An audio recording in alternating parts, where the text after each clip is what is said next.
The first thing they told me when I took the night shift at the San Diego Zoo was that this job wasn't like any other. The second thing they told me was that if I broke a single rule, I wouldn't live to see the morning. I thought they were messing with me. Some twisted initiation for the new guy. But the way my supervisor, a grizzled man named Hal, stared at me with those dead, haunted eyes, I knew he wasn't joking. "This place changes at night," he muttered. "Things wake up, and I don't just mean the animals." I laughed nervously. He didn't. He handed me a folded piece of paper, yellowed at the edges like it had been handled 1,000 times before. 7 rules were printed neatly in bold ink. "Read 'em. Memorize 'em. If you break even one," Hal shook his head, "we won't find a body to bury."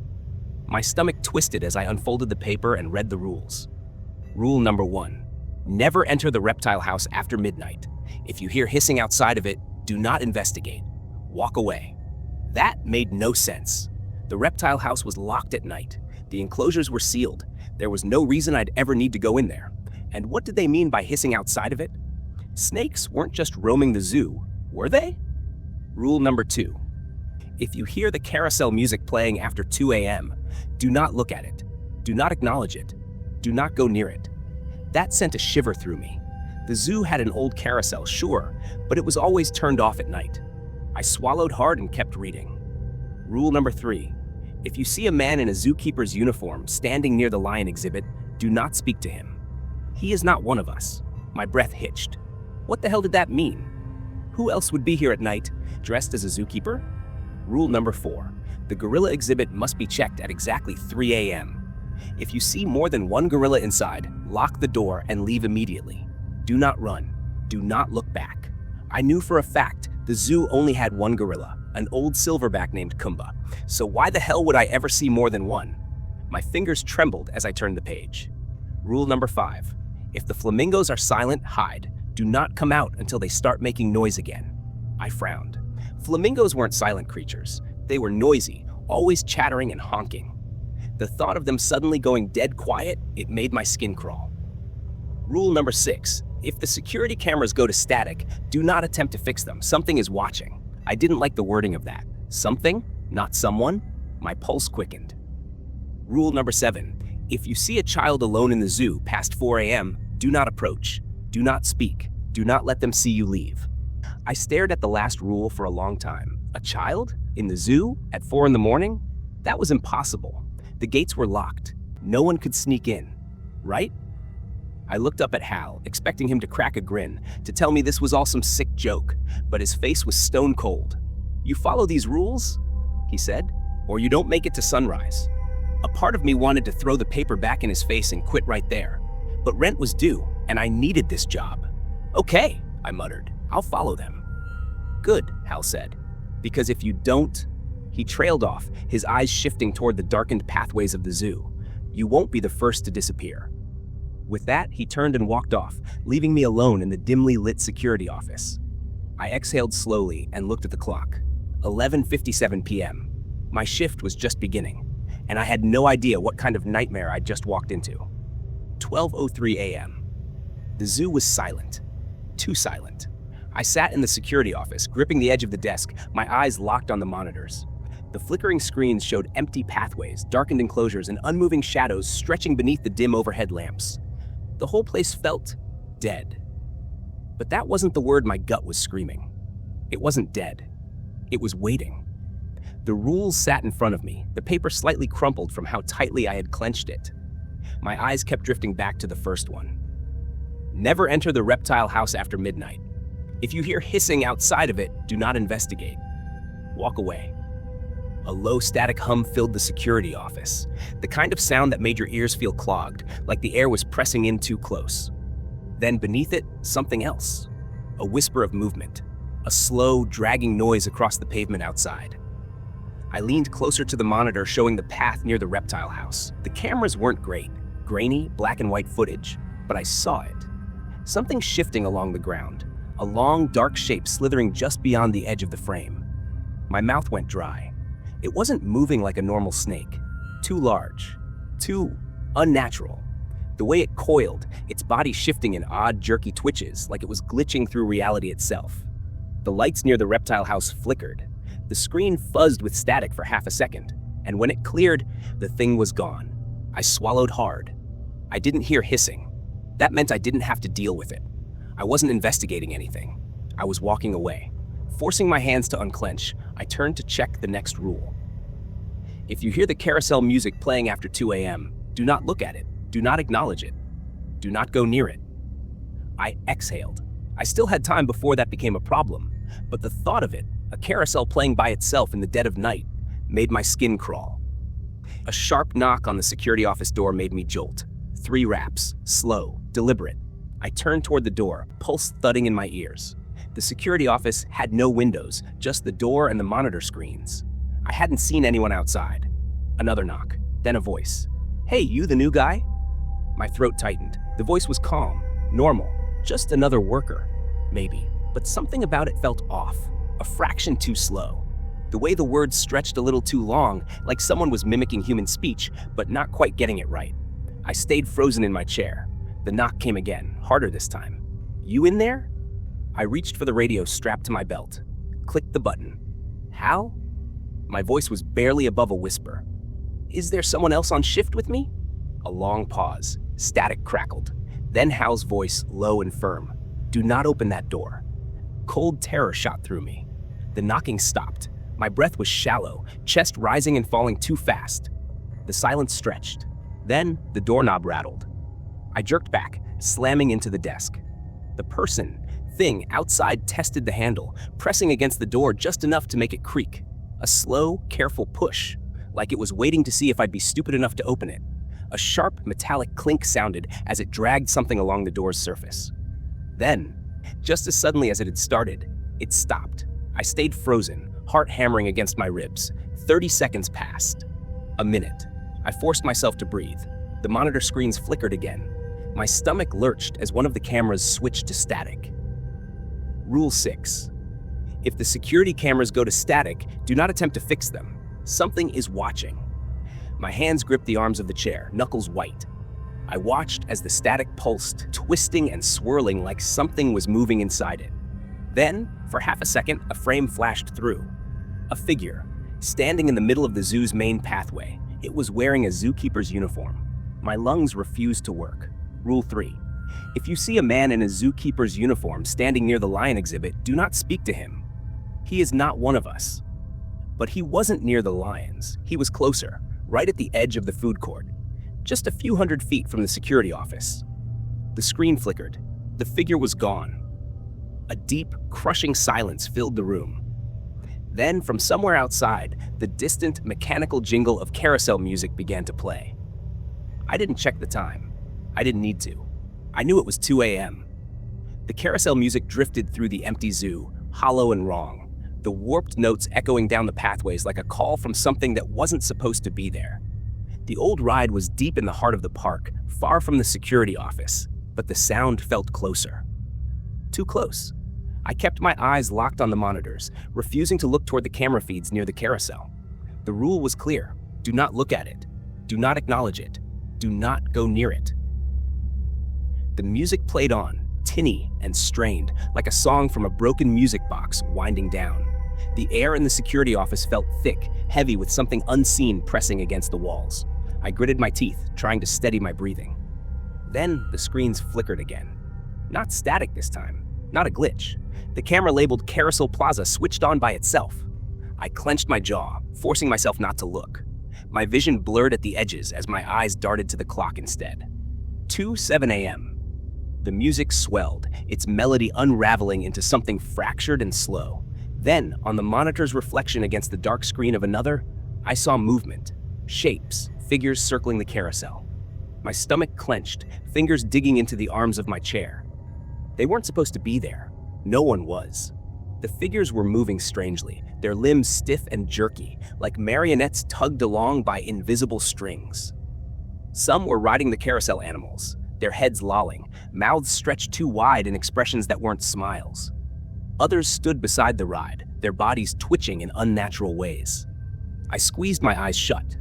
I wasn't looking directly. This didn't count. I wasn't breaking the rule. The music stuttered, crackling through unseen speakers, then stopped. Silence. Every hair on my body stood on end. Then, A whisper. Not a voice. Not a word. Just a breath, inches from my ear. I spun around. The security office was empty, but something had been there. I could feel it. The air was still thick, humming with static. I reached for my radio, but my hands were trembling too hard to get a grip. The silence stretched, pressing against my eardrums, suffocating. Then, all at once, the carousel music screamed back to life, blaring at full volume. My head snapped toward the monitors, toward the reflection of the screen I wasn't supposed to look at. The figures were gone. The carousel spun empty. The music stuttered again, warping into a deep, guttural laugh. I lunged forward and slammed the monitor off. The second I did, the sound cut out. The zoo was silent again. My pulse hammered as I forced myself to take a breath. I needed to check the next rule. Keep moving. The gorilla exhibit must be checked at exactly 3 a.m. If you see more than one gorilla inside, lock the door and leave immediately. Do not run. Do not look back. I checked my watch.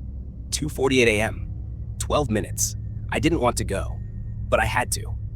I grabbed my flashlight, stepped out of the office, and locked the door behind me. The pathways were shrouded in darkness, the zoo feeling far too big, like something was stretching the space between the exhibits. Every step echoed, every shadow felt like it was shifting, breathing. As I reached the gorilla enclosure, the night air felt thick with something unseen, something waiting. The tall fencing loomed before me, the habitat beyond cloaked in unnatural darkness. I swallowed hard and lifted my flashlight, sweeping the beam across the area. There, Kumba, the zoo's only gorilla, sat near the center of the enclosure, his massive frame hunched forward. His dark eyes caught the light, glinting in the gloom. Just one. Relief loosened my chest. I exhaled, my breath misting in the cold air. Then Kumba moved. His head lifted slightly, his gaze shifting.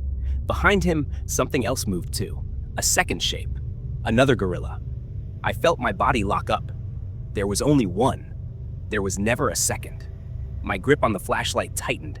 My mind screamed at me to run, but the rule was clear. Do not run. Do not look back. The second gorilla was standing now, its movement slow and unnatural, like it was getting used to its own body. Its limbs seemed wrong. Its hands were too long, fingers twitching as if learning how to move. It turned its head toward me, its mouth stretched open. Not in a roar, not in a scream, just open. Too wide, too deep, like a hole punched into reality itself. I took a slow, careful step back, keeping my eyes locked on the creatures in the enclosure.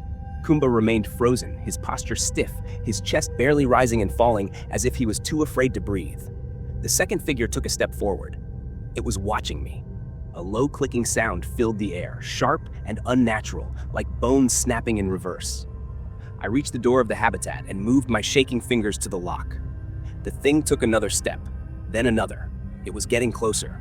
My heart was hammering so hard it felt like it might burst. I turned the key. The lock clicked. I stepped back. The thing grinned. I did not run. I did not look back. But I felt it, standing there, watching me disappear into the darkness. And as I walked away, that clicking sound followed me. Sharp, uneven. A jagged sound that scraped against my eardrums like nails against glass.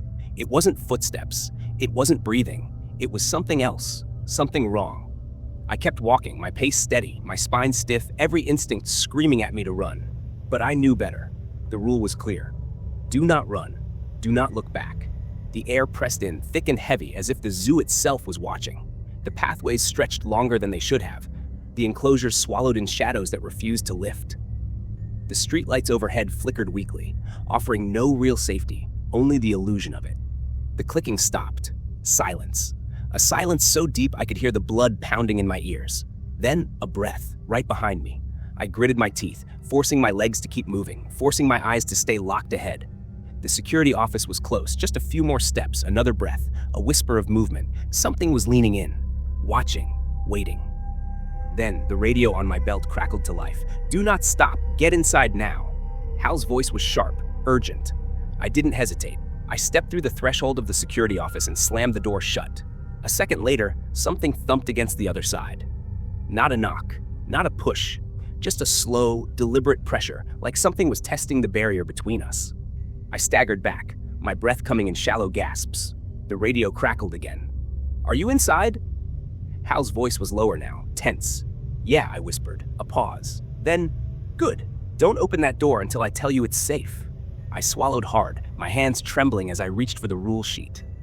My eyes darted down the list. If you hear scratching at the break room window, do not check it. Do not acknowledge it. I lifted my head, suddenly hyper-aware of the silence pressing in. The office was small, one door, no windows, except for the connected break room. I turned slowly. The break room door was open. The single window inside faced the empty pathway beyond, a pane of glass barely reflecting the dim emergency lighting. For a second, nothing happened. Then, scratch, scratch. The sound was light, almost delicate, fingertips skimming against the glass. I clenched my jaw, my muscles locking as I kept my eyes trained on the desk in front of me. Scratch, scratch. A rhythmic pattern, testing, teasing.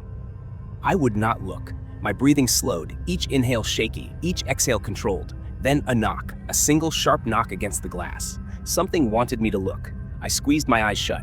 Another knock, closer. And then a voice. Faint, familiar. "Hey man, it's Hal, let me in." I stopped breathing. The radio was still gripped in my hand. Hal had just spoken to me. The voice outside wasn't his. "Come on, man," the voice called again, slightly amused. "I know you can hear me." A slow, deliberate pressure pressed against the window pane. Not a hand, not a face, just something. The air in the room shifted, the temperature dropping. I squeezed my fists, nails digging into my palms. The rule was clear. Do not check it. Do not acknowledge it. I stayed frozen. The thing outside exhaled, a slow, drawn-out sigh against the glass.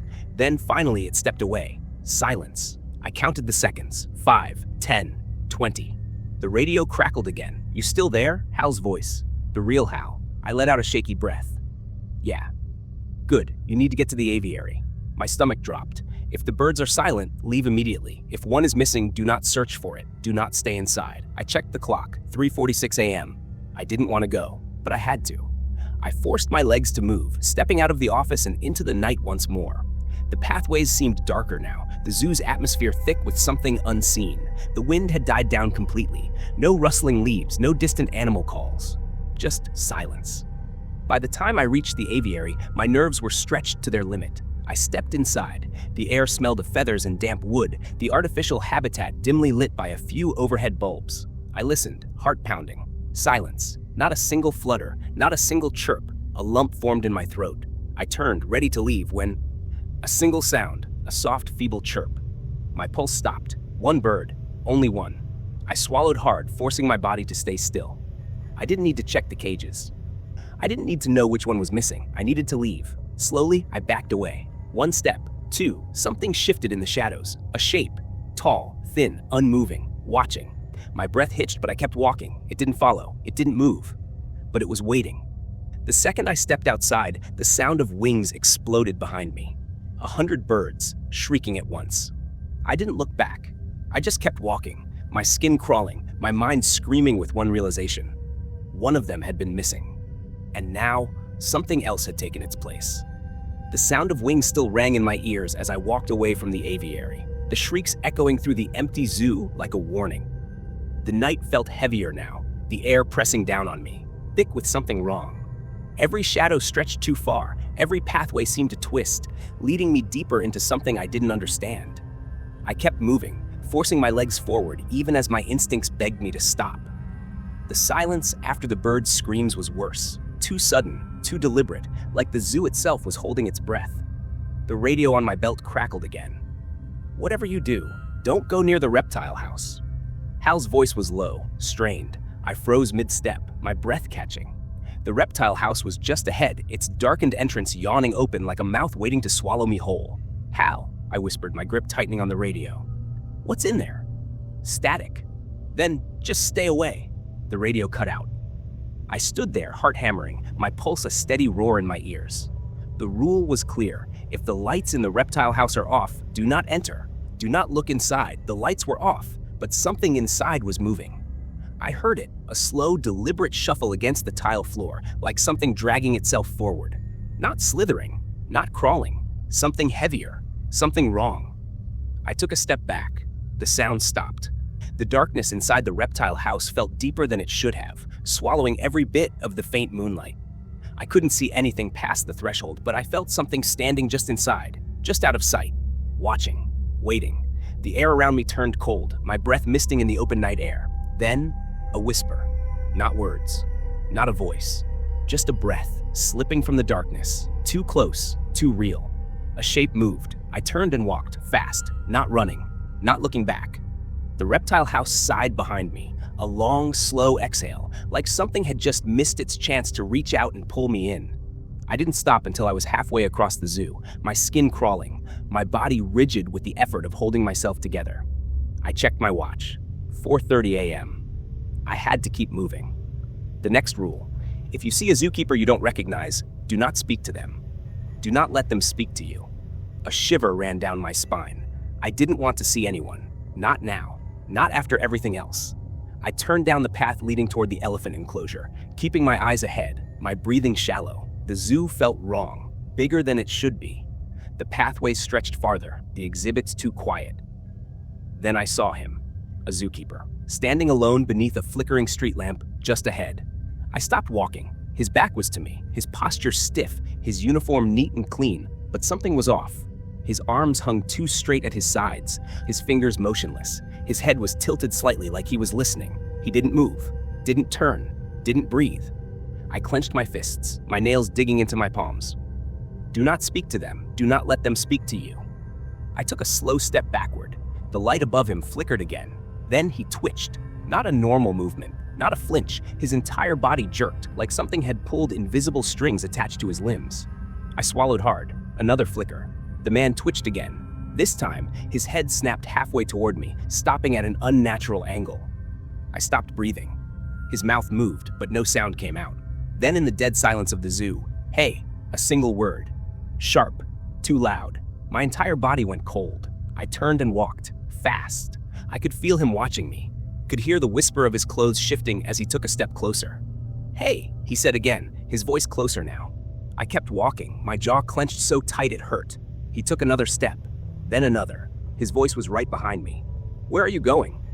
I didn't answer, didn't turn, didn't breathe. The air around me shifted. Then, silence.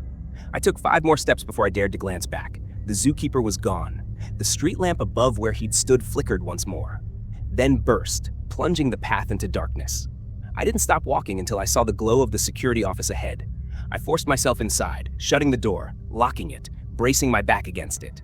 The radio crackled. "Are you in the office?" Hal's voice. I exhaled shakily. "Yeah." Another pause, then, "Check the cameras." My stomach twisted. I turned toward the monitors, my fingers numb as I flipped through the feeds. Everything was still. Everything was silent. Then, the screen labeled Reptile House flickered. For a split second, the camera feed showed the darkened interior. Something huge moved inside. Something not an animal. The screen glitched. When it came back, the camera had been turned, facing the entrance, facing out, watching the pathway. My breath felt trapped in my chest as I stared at the screen, waiting for something. Anything to move. The longer I watched, the more I felt like something inside the reptile house was watching me back. Then the monitor flickered. A new shape appeared, standing just outside the entrance of the reptile house. A figure. Tall, wrong, motionless. Not an animal, not human. I couldn't see its face. The screen was too grainy, the static cutting through the image, but its posture made my skin crawl. It was standing too straight, too still, like it wasn't alive, but something trying to mimic life. Then, its head tilted, a slow, unnatural shift to the side. I slammed the power button on the monitors. The screens went black. The air inside the security office felt heavier now, thick with the weight of something watching, even though the cameras were off. My mind raced through the rules, searching for anything that could explain what I had just seen. Nothing did. A soft sound echoed outside the office door. Footsteps. Slow, deliberate, the same measured pace I had heard before. My body locked up, every muscle stiff with the knowledge that if I so much as breathed too loud, it would hear me. The footsteps stopped right outside the door. Silence. I reached for my radio with trembling fingers, pressing it against my lips before whispering as quietly as I could. "Hal?" Nothing. "Hal, something's outside the door." The radio crackled, then cut to silence. A long moment passed. Then, in the dead quiet of the office, a knock. Soft, gentle, like a polite request to come inside. I squeezed my eyes shut, my pulse thundering in my ears. A second knock. Then the handle turned. I held my breath. The lock held. For a moment, nothing happened. The air felt charged, electric, every instinct in my body screaming at me to stay still, to stay silent. Then, the handle turned back into place. The footsteps retreated, slow and measured, disappearing into the night. I stayed frozen for a long time, my fingers locked around the edge of the desk. Only when the night remained still did I dare to move. The radio crackled. Hal's voice was different this time, strained, low. "You need to leave the office." I hesitated. Why? A pause. Because it's coming back. My stomach lurched. I shoved the radio into my pocket and moved. I unlocked the door, stepping into the open air, scanning my surroundings. The zoo was too quiet, too empty. The wind had stopped. The trees had stopped moving. I didn't know where to go. Then a new sound cut through the stillness. Soft, familiar, laughter. High-pitched, joyful, a child's laughter. I turned toward the sound before I even realized what I was doing. A little girl stood just ahead, barefoot, wearing a pale dress that swayed as if there were a breeze only she could feel. She shouldn't be here. She couldn't be here. The zoo was closed. The last rule screamed in my head. If you see a child in the zoo after midnight, do not follow them. Do not speak to them. She tilted her head, her wide eyes gleaming in the dim light. Then she ran, straight toward the lion enclosure. My breath caught in my throat. No, no, no, no. I wasn't supposed to follow, but she was heading straight for the fence, and I heard it. The deep, rumbling growl from the shadows inside the enclosure. Something was awake. Something big. My body moved before I could stop it. I sprinted after her, my pulse hammering, my feet barely touching the ground. She reached the fence, slipping between the bars with impossible ease, vanishing into the darkness inside. The growl grew louder. My stomach twisted into knots as I skidded to a stop, my hands gripping the cold metal bars. The enclosure was too dark. I couldn't see her anymore. Then, a flicker of movement. Something huge shifted inside. Not the girl, something else. I stepped back. The growl turned into a deep, guttural purr, vibrating the ground beneath my feet. I felt it then, the same feeling from the reptile house, the same feeling from the zookeeper, the wrongness. Whatever was inside that enclosure, it wasn't a lion. I turned and walked away, not running, not looking back, just like before. The laughter followed me, light, sweet. It wasn't coming from the enclosure anymore. It was behind me. Not behind me anymore, beside me. A soft, breathy giggle, as if the little girl had been walking next to me the entire time, unseen. My skin prickled, every hair on my body standing on end. I didn't look. I couldn't look. Every instinct screamed that if I so much as glanced to my side, I would see something I was never meant to see. The air felt thick, pressing against my skin like unseen hands. The path ahead stretched longer than I remembered, the zoo twisting into something unfamiliar. I kept walking, forcing my legs to move, each step heavier than the last. The giggle came again, this time in front of me. I stopped. The path was empty. The silence was unnatural. No rustling leaves, no chirping insects, just an oppressive, suffocating stillness.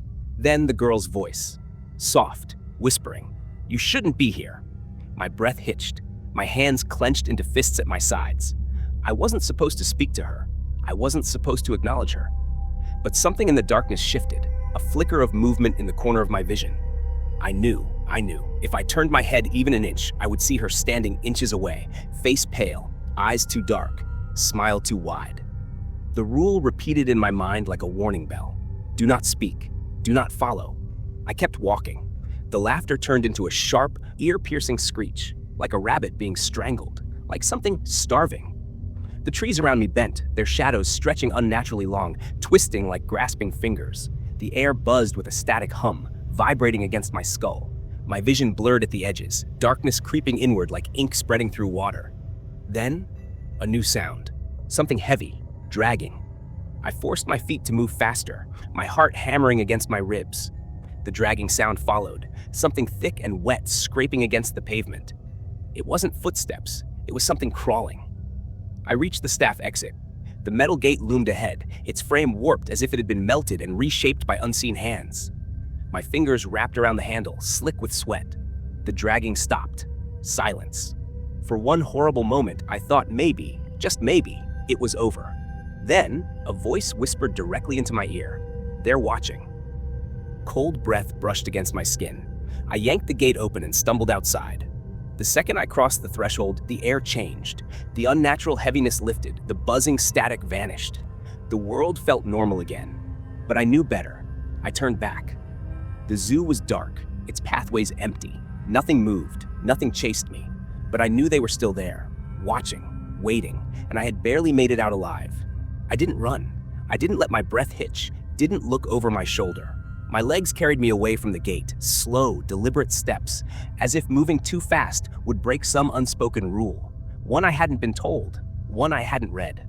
The street ahead should have been normal. Streetlights glowing, pavement cracked from years of heat, the distant hum of cars somewhere beyond the zoo's reach. But something was off. The lights flickered. The wind, which had been dead silent inside the zoo, picked up, but only in short bursts. It didn't feel natural. It felt calculated, as if something was breathing. I reached for my radio, but I knew it wouldn't work. The static had taken over, low and endless, like something was whispering just beneath the noise. Hal was gone. I didn't know if I'd ever hear from him again. I just needed to get to my car. The parking lot wasn't far, but the air felt thicker the closer I got. The shadows of the trees stretched unnaturally long, reaching across the pavement like skeletal fingers. Then, I saw it. My car. The driver's side door was open. A low ringing sound started in my ears, the kind of sound you get when you've been standing too close to something loud. But there was nothing, no noise, no movement, just that impossible hum vibrating against my skull. The rules hadn't said anything about this. I hadn't left my door open. But I had two choices: go back or get inside. I chose the latter. I forced myself to move, each step feeling heavier, harder. The space around my car felt wrong, like I was stepping into something waiting for me. I reached the door, paused. There was something in the back seat. I couldn't see it, not directly, but I felt it. A weight pressing against the inside of the car, distorting the air around it. A shape, a presence. A slow, shallow breath echoed from the darkness inside. I stepped back. The breath hitched. Then, movement. A shift of weight.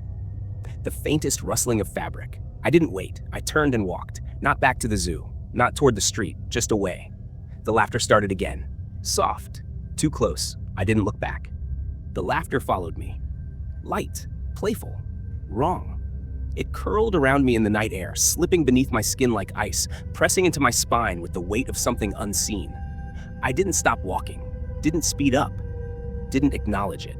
The pavement stretched ahead, empty except for the flickering streetlights and the distant shapes of abandoned cars. I didn't know where I was going anymore. I just knew I couldn't go back. The laughter faded. The silence that followed was worse. Then, footsteps, soft, barefoot. A child's steps, light against the pavement. But they weren't behind me. They were beside me. I clenched my fists, forcing my breath to stay even. "Where are you going?" The girl's voice was too close. Her words stretched too long, like someone pulling a string of syllables apart just to see how they sounded. I didn't answer. I couldn't. The rules had been clear. Do not speak to her. Do not let her see you leave. But I was leaving, and she was right there. The air pressed against me, thick and suffocating, as if something was wrapping around my ribs, squeezing. The footsteps stopped. I kept walking. I could feel her watching me. Then she whispered, soft and sing-song, like a child teasing a secret. "You didn't follow all the rules." Cold terror shot through me. My pulse hammered against my skull. What did I miss? I ran through them in my head. Don't enter the reptile house. Don't look at the carousel. Don't speak to the zookeeper. I had followed them all. Hadn't I? A sharp breath tickled my ear. You broke one. My chest clenched, panic clawing up my throat. I kept walking. The girl giggled again, the sound splitting at the edges, like a voice layered over something else, something older. "I saw you look." My steps faltered. I hadn't looked, had I? The carousel. The reptile house, the zookeeper. My mind reeled, grasping for anything that could have gone wrong. Then it hit me. The aviary. The missing bird. I hadn't seen which one was gone, but I had heard it, the single chirp, the wrongness of it. The rule had said not to stay, not to search, but I had listened. My breath came too fast, too sharp, my lungs struggling to keep up. The girl was silent now. I couldn't hear her footsteps, couldn't feel her anymore. But the night felt full, like something was pressing in from all sides, closing around me like a trap. Then, the streetlights went out. All of them. The world plunged into complete suffocating darkness. I stopped walking. I didn't move, didn't breathe. The silence was a living thing, stretching through the night, wrapping around me. Then, a new sound. Not the girl, not laughter, something else, something big. A low, wet exhale, rattling and deep from just ahead. A shape shifted in the dark, heavy, towering, waiting. I took a step back. The thing breathed again, and the air turned wrong, thick with the scent of damp earth and something rotting. Then, a new whisper. But this time, it wasn't the girl's voice. It wasn't even human. "You don't belong here." The voice scraped against my skull, deeper than anything natural, a dozen tones speaking at once, layered over each other in a sickening chorus. Something moved. Closer, I turned and ran. The darkness shifted around me, stretching impossibly long, the street pulling away like the zoo had never ended. The thing behind me followed. Its footsteps didn't match mine. Too long, too heavy, too hungry. I ran faster, my lungs burning, my pulse screaming through my veins. Then, a light. Small, flickering. A sign. A gas station. I sprinted toward it, the neon glow spilling onto the pavement, casting weak, trembling light across the road. The second I crossed into the glow, the air changed. The heaviness lifted. The night let me go. I collapsed against the side of the building, gasping, my body shaking uncontrollably. I turned back. The road was empty. The zoo was gone, not just distant. Gone, as if it had never been there. I stared, my mind struggling to process what I was seeing, or what I wasn't seeing. The parking lot, the trees, the entrance, everything was just gone. A stretch of endless road, nothing beyond it, like the zoo had never existed at all. The radio on my belt crackled. Hal's voice came through, soft, calm, like he'd been waiting. "Told you not to break the rules." Then, silence.